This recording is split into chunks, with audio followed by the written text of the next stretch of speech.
Quand Giddlestone a explosé, un trou s'était formé. Un gros trou. On en avait discuté sur les autres vidéos que je vous invite à aller regarder.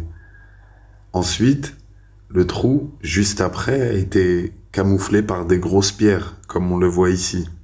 Et même une fissure qui s'était formée.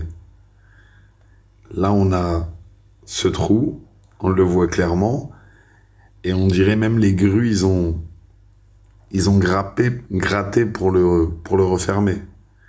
Et là, on voit la destruction à la grue.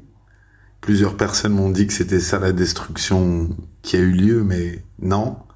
On a d'abord l'explosion, ensuite la destruction. Dans les images, on voit clairement qu'il y a un trou, un énorme trou qui avait été camouflé.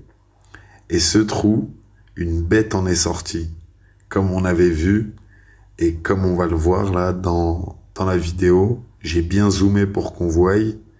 On a une fissure qui s'est formée au sol. On a de la fumée jaune qui est de soufre.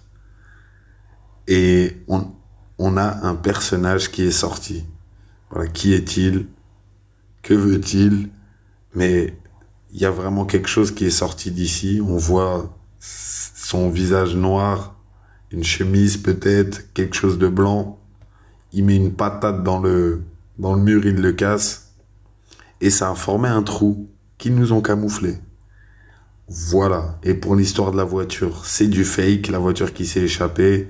Le petit bonhomme qui est venu, qui a posé soi-disant une bombe, c'est du fake aussi. Vous regardez, il y a des vidéos qui tournent et de toute façon, dans toutes les vidéos de vidéosurveillance, on a les heures, sauf quand le monsieur il vient poser la bombe. Et la luminosité aussi, c'était pas ce jour-là, c'est prouvé. Donc on nous ment beaucoup, il s'est passé quelque chose. On est dans des événements bizarres.